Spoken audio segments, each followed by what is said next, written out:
Right now we have two core limbic types that we are targeting, and a third one that is kind of, let's say, they like the same things, but the motivation is a bit different, Okay, yes. and they might also be attracted by the messages that you send to the other two groups, but they're like not the main focus. And can you highlight one of these things? So, and it doesn't have to be because you don't have to share all your secrets, but No. like if you come up with like one of these limbic types and you say the behavior or motivation, could you describe what could be the motivation for a limbic type, or could you describe one limbic type?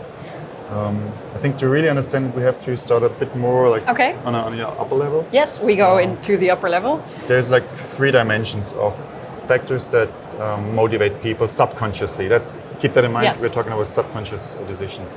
So there's like people tend to go either into a direction of safety. They call it balance in the model. Okay. Like people who are like a bit more careful, thinking about the future. Oh, I'm not going to spend my money. I'm going to take it into the pocket on the bank account, for example. There's another direction of asserting dominance, showing people, hey, I have the money, I have the status, I'm somebody, yes. right? And there's another area where it's about stimulation. I want to enjoy things. I want to go on vacation. I want to travel. I want to, yes. So these are like the 3 main dimensions. And you have to imagine it like you're holding a rubber band in your hand. Yes. And those 3 dimensions are pulling into each direction. Yes. Yeah. So it's not like on a map where you can put your finger on, okay, that's it, and we have like the coordinates, and that's how you think.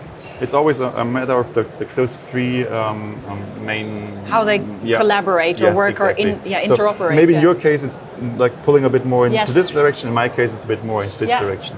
And between those 3